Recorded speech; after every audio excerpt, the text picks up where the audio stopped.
Wilson wants to suggest, as we've mentioned before, that unconscious processing is a huge part of our cognitive lives and mental lives, broadly speaking. And he argues for this in the following passage. I'm quoting. Consider that at any given moment, our five senses are taking in more than 11 million pieces of information. Scientists have determined this number by counting the receptor cells each sense organ has and the nerves that go from each cell to the brain. Scientists have also tried to determine how many of these signals can be processed consciously at any given point in time by looking at such things as how quickly people can read, consciously detect different flashes of light, and tell apart different kinds of smells.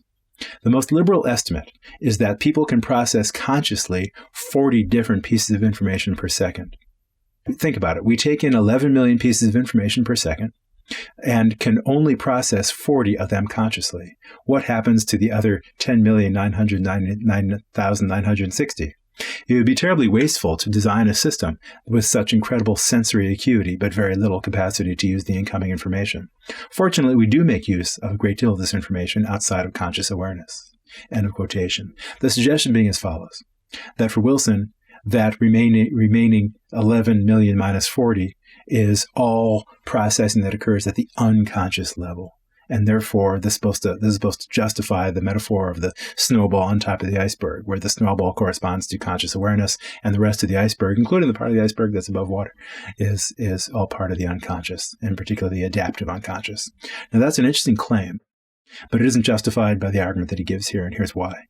I believe that Wilson is equivocating with the word information. It's perfectly acceptable to use the word information to apply to a bit of signaling that happens from one cell to another. There's not the slightest reason to think that a single receptor activation, for example, in my retina, corresponds to a mental state such as a belief or an emotion or even an experiential state. It's only if we thought that experiences were happening or emotional phenomena occurred or cognitive phenomena occurred corresponding 1-1 with each one of those 11 million or 11 million minus 40 events that we'd be able to say that all the remaining, everything but the 40, are mental phenomena that are occurring at the subconscious or unconscious, or at least unconscious level. Because remember, to be unconscious, you still have to be mental. The growth of my toenails, my metabolizing food, respiration, thermoregulation are all cases of non-conscious mental phenomena, but that does not make them unconscious mental phenomena. To be unconscious, you still have to be mental. And to be mental, you've got to be cognitive or affective or experiential.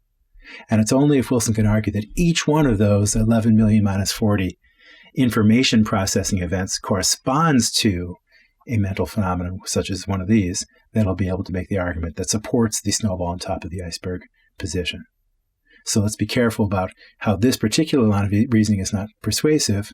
We want to be open to the further question, well, what is the relationship between the extent of conscious awareness and the extent of unconscious awareness? It might still be that there's a great deal of unconscious processing that goes on under the hood, so to speak, but this argument doesn't tell us what that relationship is. We'll need to keep on looking.